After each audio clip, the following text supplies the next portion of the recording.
अगली खबर का रुख करेंगे। लखनऊ से खबर है, लोकसभा चुनाव के लिए नामांकन प्रक्रिया खत्म हो चुकी है।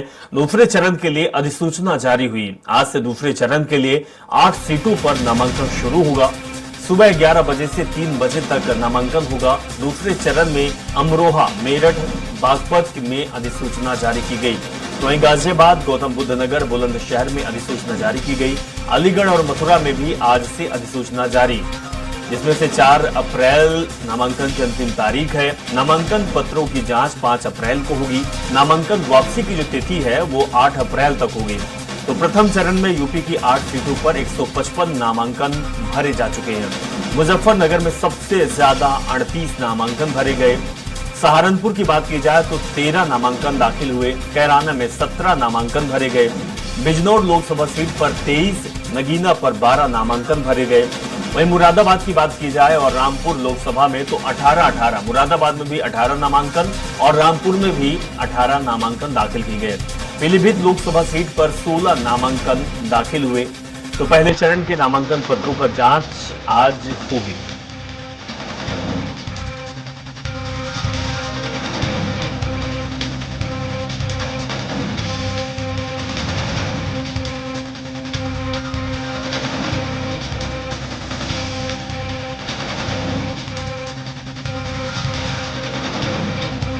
पहले चरण के नामांकन की डेट जो है वो खत्म हो चुकी है, लेकिन अब दूसरे चरण में जो मतदान होना है उनमें नामांकन भरा जा रहा है, जिसमें से कई जिले हैं, जैसे कि हम आपको बता चुके हैं। दूसरे चरण की 8 सीटों पर नामांकन शुरू हो चुका है आज से, जिसमें अमरोहा, मेरठ, बागपत में अधिसूचना जारी की गई। इसके साथ ही गाजियाबाद, गौतम बुद्ध नगर, बुलंदशहर में भी अधिसूचना जारी की गई।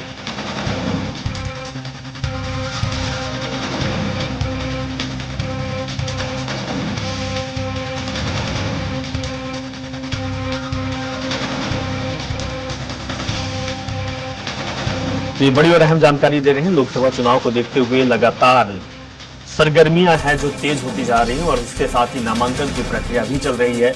पहले चरण की जो लोकसभा सीटें हैं उनकी नामांकन की डेट जो है वो खत्म हो चुकी है और दूसरे चरण में जहां मतदान होना है, जिसमें से 8 लोकसभा सीटें उत्तर प्रदेश की शामिल है, उन पर आज से नामांकन चालू होगा और 4 अप्रैल तक नामांकन भरा जाएगा।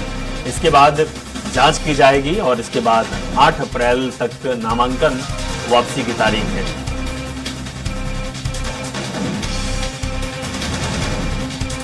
तो पहले चरण में नामांकन की प्रक्रिया खत्म हो चुकी है। आज से दूसरे चरण के 8 सीटों पर नामांकन की प्रक्रिया शुरू हो गई। दूसरे चरण में अमरोहा, मेरठ, बागपत और इसके साथ ही गाजियाबाद, गौतम बुद्ध नगर, बुलंदशहर लोकसभा सीटें शामिल हैं, जिनमें 4 अप्रैल तक नामांकन की अंतिम तारीख है। घनश्याम चौरसिया हमारे संवाददाता जुड़ चुके हैं, उनके पास चलेंगे। घनश्याम, जिस तरीके से लोकसभा चुनाव है तो पहले चरण की नामांकन की जो डेट है वो खत्म हो चुकी है, दूसरे की आज से चालू होगी, लेकिन क्या कुछ देखने को मिल रहा है सूबे में? कैसी हलचल है, कैसी राजनीति है और किस तरीके से जो राजनीतिक दल हैं वो कश्मकश में लगे हुए हैं, अपनी पैठ जमाने में लगे हुए हैं?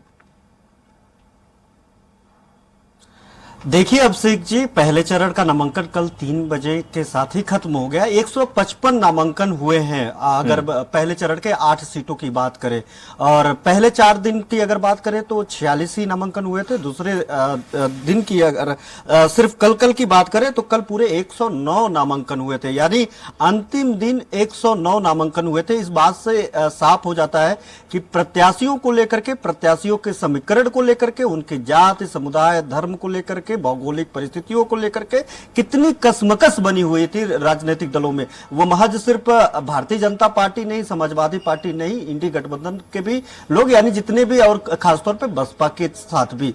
आमतौर पे देखा जाता है कि बसपा साल भर, 1.5 साल पहले आम चुनाव की प्रत्याशियों की घोषणा कर देती थी। अब जो है अंतिम वक्त में जाकर के बसपा जैसी पार्टियों ने भी घोषणा किया है। तो अब पहले चरण के जो 8 सीट थे, 8 सीटों के लिए जो नामांकन हो गए। आज स्क्रूटनी की जाएगी और आज से ही दूसरे चरण के लिए जो 8 सीट दूसरे चरण में भी है उत्तर प्रदेश के, उसके लिए अधिसूचना अभी 11 बजे से लग जाएगी और 11 बजे से 3 बजे तक नामांकन प्रक्रिया होगी और ये नामांकन प्रक्रिया अगले 4 अप्रैल तक चलेगी। यानी दूसरे चरण का जो अधिसूचना होगा आज से लेकर के 4 अप्रैल तक होगा और सुबह वही वक्त है कि सुबह 11 बजे से लेकर के 3 बजे तक। दूसरे चरण की अगर बात करें तो दूसरे चरण में उत्तर प्रदेश के पश्चिमी उत्तर प्रदेश से ही सीटें हैं, जिसमें से गाजियाबाद, गौतम बुद्ध नगर, बुलंदशहर और इसके अलावा अमरोहा, मेरठ, बागपत और मथुरा और अलीगढ़ में दूसरे चरण में मतदान होने हैं और यहां को लेकर के पूरी तैयारियां मुकम्मल कर दी गई है।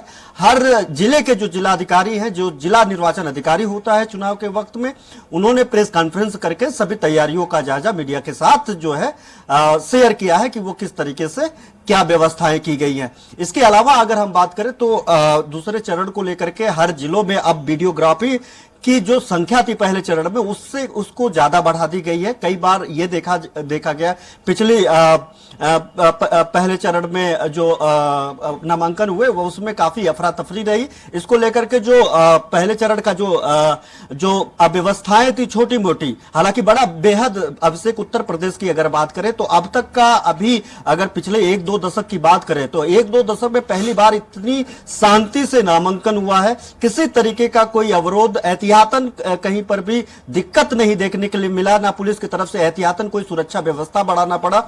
बड़े शांत तरीके से, बड़े सौम्य तरीके से, चाहे वो राजनीतिक दल हो, निर्दल हो और किसी भी तरीके का जो प्रत्याशी हो, इस अफरा तफरी में बड़े शांतिपूर्वक जो है नामांकन किया है। दूसरे चरण में भी लोगों को उम्मीद है और ये उम्मीद है कि दूसरे चरण में भी ऐसी इस तरीके से शांतिपूर्वक यहाँ पे नामांकन होंगे। अधिसूचना के तहत सभी कार्य सुचारू रूप से जो है ठीक ठाक से पूरा किए जाएंगे। तो ये जो जिला प्रशासन है, उन जिला प्रशासन के कंधों पे उन जिलों की जिम्मेदारियां हैं। इन 8 जो सीटें हैं, 9 जिले इस दरमियान लगेंगे और 9 जिलों के जिलाधिकारियों ने इस बाबत जो है प्रेस कॉन्फ्रेंस करके सभी जानकारियां दी है। तो अब जो अगर राजनीतिक चहलकदमी की बात की जाए तो आज दूसरा सबसे बड़ा जो है उलटफेर समाजवादी पार्टी में देखने के लिए मिलेगा, जिसमें आज प्रत्याशी की घोषणा समाजवादी पार्टी की तरफ से की जा सकती है। मेरठ सीट से भानु प्रताप सिंह एडवोकेट वहां से समाजवादी पार्टी के प्रत्याशी थे, उनका एक वीडियो वायरल हुआ था। इसके अलावा वहां पे समाजवादी पार्टी के जो लोकल यूनिट के नेता थे वो लगातार विरोध कर रहे थे। उनका कहना था कि यहां से उनका कोई मतलब नहीं है। समाजवादी पार्टी ने गलत प्रत्याशी को टिकट दिया है। इसके बाद उनके काफी बड़ा विरोध के बाद समाजवादी पार्टी बैक स्टेप लेते हुए उनका टिकट काट दिया है। वहां से एक नए प्रत्याशी को वहां पे घोषित किया जाएगा। अरुण गोविल भारतीय जनता पार्टी से, जो रामायण सीरियल में राम का किरदार निभाए थे, भारतीय जनता पार्टी की तरफ से वो चुनाव लड़ रहे हैं, वो प्रत्याशी हैं। ऐसे में समाजवादी पार्टी वहां पे अपना दूसरा प्रत्याशी वहां पे आज घोषित कर सकती है। इसके अलावा अगर हम बात करें तो ओवरऑल समाजवादी पार्टी भी लगातार बैठकें कर रही है। कल समाजवादी पार्टी ने एक बार फिर बैठक की थी कि जिन सीटों पे अंतरकलह का सामना कर रही है, दूसरे सीटों पे दूसरे चरण के जो सीटें हैं वहां पे कहां पे विरोध है। अब समाजवादी पार्टी के मुखिया अखिलेश यादव उन पदाधिकारियों के साथ बैठक कर रहे हैं। वहां के जिलाधिकारी, वहां के जो जनप्रतिनिधि, अगर वहां के विधायक है तो उन विधायकों के साथ, मंडल अध्यक्ष के साथ और जिला अध्यक्ष, नगर अध्यक्ष के साथ वो बैठकें कर रहे हैं। अब बिना उनके साथ राय मशवरा की सीटों पे अब वो निर्णय नहीं ले रहे हैं। इसका साफ तौर पे जो इसका कारण सबसे बड़ा जो दिखाई दे रहा है वो ये पहले चरण में अंतरकलह जो समाजवादी पार्टी की देखी, उसमें जो किरकिरी हुई, जिसमें भारतीय जनता पार्टी जो सत्ताधारी दल है वो लगातार उसको घेरने की कोशिश की है, उनको चुटके लिए।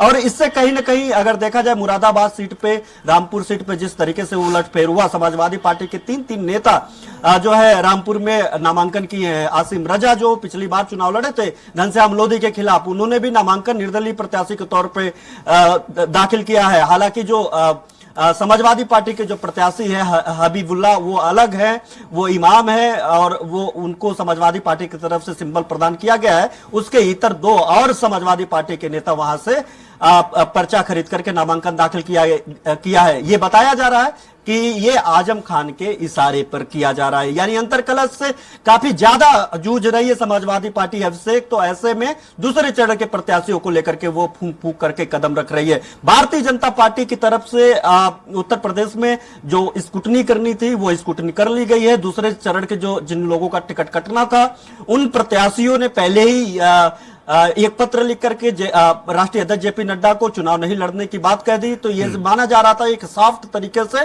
चुनाव नहीं लड़ने की बात कह करके काटने वाला शब्द इसमें से हटा दिया जाएगा। ऐसे में या फिर कह सकते हैं कि अगर पार्टी ने अगर लिस्ट में उनका नाम नहीं डाला तो टिकट कट गया का मैसेज जाएगा। अगर प्रत्याशी ने कह दिया कि हम टिकट चुनाव नहीं लड़ना चाहते किसी कारणवश, तो यह माना जाएगा कि कम से कम यह संदेश नहीं जाएगा कि इनका टिकट नहीं काटा गया है, इन्होंने खुद ही चुनाव लड़ने से मना किया है। तो ऐसी तस्वीरें दूसरे चरण के कई प्रत्याशियों को का भी भारतीय जनता पार्टी में भी देखने के लिए मिला है। यानी जो आफत है और प्रत्याशियों को लेकर के और उत्तर प्रदेश में चुनाव को लेकर के वो भारतीय जनता पार्टी के लिए भी कम नहीं है। हालांकि यहाँ पे मुखिया उत्तर प्रदेश के मुखिया